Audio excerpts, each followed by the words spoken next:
that he's been inactive for quite a long time. Like, we were talking about fighting him with Conor Benn maybe 6 months ago or a year, and every month or 3 months or 6 months that passes, you do become a lot older. It has to be financial. I mean, any fighter that comes back, especially from retirement, a guy like Manny Pacquiao, it definitely has to do with money. Boxing fans around the world are talking after Manny Pacquiao announced his comeback at the age of 46. The legendary A-Division world champion is stepping back into the ring to face rising star Mario Barrios. Known for his incredible speed and relentless style, Pacquiao is proving once again that age can't hold him back.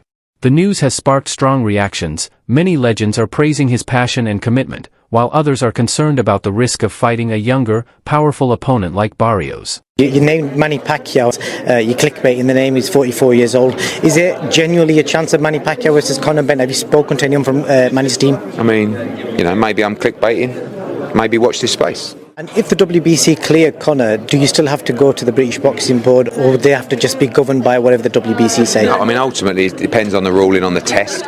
Lawrence Okoli apparently has given up his UK residency, and I'm assuming it's for tax benefits in the UAE. Would you recommend that to any of the young fighters coming up? Is that a good idea? I mean, it's a very cloudy situation. Looking down the card, which fight do you think we're more likely to potentially see an upset? Because the bookies have got the home fighters quite big favourites. I promise you, someone from the away corner will win tomorrow night. Is there any chance that the Irish government may help you out with the funding for that venue, do you think, or is that completely out there? Yeah, I think it's... Manny Pacquiao has shocked the boxing world with news of his return to the ring at age 46.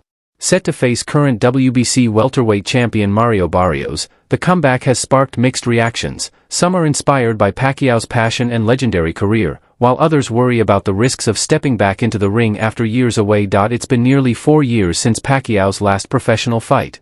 Now, with confirmation from WBC President Mauricio Suleiman, he's officially in line to challenge Barrios in July 2025. The WBC allows former champions to fight for titles when coming out of retirement, a rule once used by greats like Sugar Ray Leonard. While the fight hasn't been formally announced yet, it's expected to happen after Pacquiao wraps up his Senate campaign in the Philippines on May 12. Reports suggest that the T-Mobile Arena in Las Vegas has been reserved for July 19, hinting at the likely date and venue. Which contemporary fighter do you most enjoy watching right now? Out of the big-time fighters now? Yeah. Pacquiao looks sensational his last fight. Oh, looks sensational. No fighter, and you as my witness, as any expert, no fighter looks more sensational than Pacquiao looked the other night. Mm-hmm. No fighter. Name a fighter looked more sensational than Manny Pacquiao did the night he fought. Let me sneeze and say Floyd Mayweather. How do I sneeze and say Floyd Mayweather? All right, hey, listen. Then that shows that you're a neophyte in boxing. You know nothing about boxing. Well, excuse me? Because no. What? I ain't hear you, Mike. What'd you say? That you don't know much about boxing. It's a little uncomfortable up here. No one said who was better. I said there's nobody in boxing that fighting that looks sensational. Sensational. The way that Pacquiao did against Rios. Joe Rogan speaks out on Pacquiao's return. Popular commentator and podcast host Joe Rogan has shared his concerns about Manny Pacquiao's comeback. Calling it dangerous, Rogan pointed to the serious health risks involved, especially at Pacquiao's age. He emphasized how tough and physically demanding boxing is, and questioned whether it's really wise to return after such a long break from the sport. Like as if Manny Pacquiao in the middle of his prime said, I'm going to fight MMA. That would be insane. And he'd probably get his face kicked off. He'd probably get strangled, probably get taken down, strangled, and he would be helpless. It's a different skill set. There's so much more to MMA. To me, it's more exciting to watch. Amir Khan shares mixed feelings on Pacquiao's comeback. Former world champion Amir Khan, a longtime friend of Manny Pacquiao, has offered a mixed take on Pacquiao's return to boxing. While he understands the big business appeal of a potential fight, Khan also raised questions about the reasons behind it. Khan said he'd be open to fighting Pacquiao himself, but only if the right financial support is in place. If you can get someone like Turki Al-Sheikh involved, then why not, he said, referring to the Saudi boxing chief. His comment highlights how much a deal like this would depend on major backers. However, Khan also voiced concerns about fairness. He questioned whether it's right for Pacquiao to jump straight into a world title fight after so much time away, especially when so many younger fighters are waiting for their chance. If Manny wants to fight for a world title, fine, but isn't it a bit unfair? There are so many young guys coming up. I think they deserve the opportunity, Khan added. And Manny got in touch with me as well. Manny was like, shall we do a fight? Shall we, like, he's quite serious about it. He was like, shall we make a fight happen? I go, listen, if you can get a funder, if you can get someone like a Turkey Al Sheikh on board, then why not? There's no, I mean, that must be able to be made. That I mean, surely you do that for the right money, right? Massive. Look, we've had our best days, and I think a fight like that would definitely sell. I mean, Manny having a massive Philippine fan base, and all around the world really, and then obviously myself, I've got a decent fan base as well, so I think it will definitely sell, and people would like to see, when people make comebacks, I mean, people always like to see them, see how the fight's going to be, and me and Manny are probably in the same position. We'd be both being retired for like 3-4 years. I think it will make a good fight. And you're only 38 as well. I mean, so we've seen boxers older than that getting back into the ring. I mean, you're still at a good age where you certainly could box again. Yeah, definitely. I mean, look at George Foreman, the late George Foreman. He was a great champion, and he came back. I think he must have been in his late 40s when he come back and won a world title as well. So look, in boxing, it's always that one punch. And at the same time, though, guys, is that I look back and think, do I need to get back in the ring again? You know, we've always been prize fighters.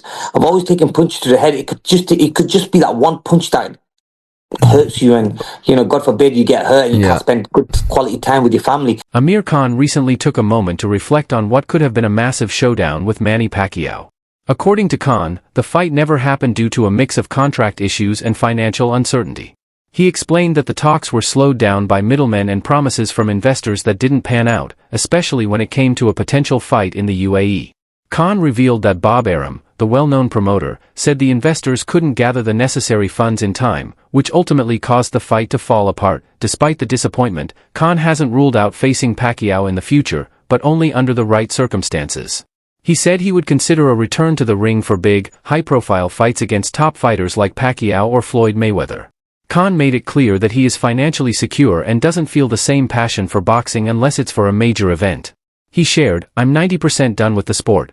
I don't have the love for it anymore. The only thing that could motivate me would be a fight with Manny or Floyd." Promoter Eddie Hearn also weighed in on Pacquiao's return to boxing at age 46, where he's set to face Mario Barrios for the WBC welterweight title. While he acknowledged Pacquiao's legendary status and appeal, Hearn raised concerns about the fairness of this comeback. He questioned whether it was appropriate for Pacquiao to be fighting for a world title after being out of the ring for so long. Hearn pointed out that young, active fighters deserve the chance to earn their title shots, and Pacquiao's long absence could create issues with that, while Hearn admitted that Pacquiao's return could generate significant revenue. Thanks to his global fan base and impressive career, he cautioned that age and time away from the sport might affect Pacquiao's performance. Hearn's comments highlight a larger conversation in boxing about balancing respect for past champions with the need to maintain competitive fairness and create opportunities for the next generation of fighters. It's a very contentious subject, like, people moaning about Manny Pacquiao. I think Manny Pacquiao is still good enough to beat most fighters in the top 20 at 147 pounds. He's clearly not the fighter that he once was. You're not going to be at that age. My problem is that he's been inactive for quite a long time. Like, we were talking about fighting him with Conor Benn maybe 6 months ago or a year, and every month or 3 months or 6 months that passes, you do become a lot older. So, I guess there's two questions. One is, should he be fighting again? And at the end of the day, if he's good enough to beat everybody outside of the top 20 in the world, then why not? But should he be fighting for the world title? I guess that's another question. In the commercial world of boxing, the answer is yeah, probably. In the ratings world and activity world, the answer is probably not. Do you think it's strange that he's coming off the couch and getting a title fight like that?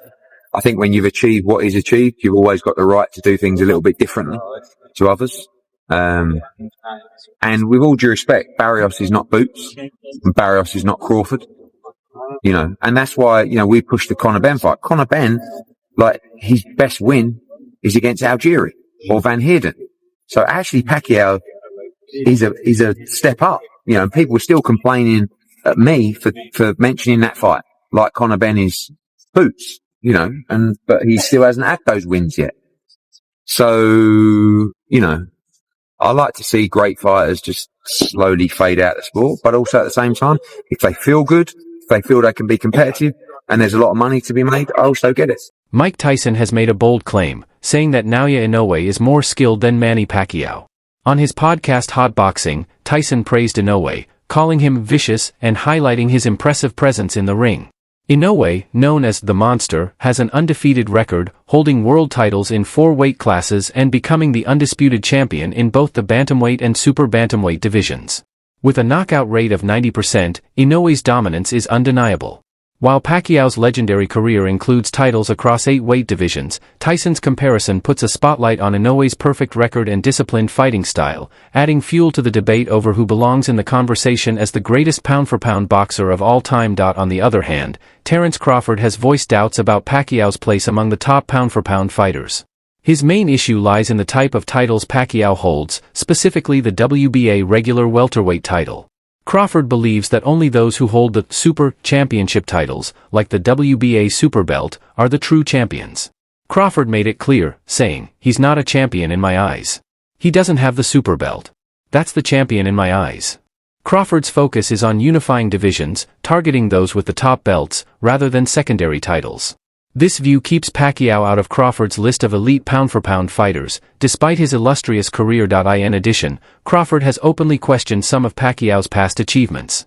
On the Pound-for-Pound podcast, Crawford expressed his doubts about Pacquiao's accomplishments, particularly pointing to Pacquiao's reluctance to undergo Olympic-style drug testing before his fight with Floyd Mayweather Jr. Crawford suggested that Pacquiao's knockout power seemed to fade after agreeing to the blood tests, saying, "That's me personally."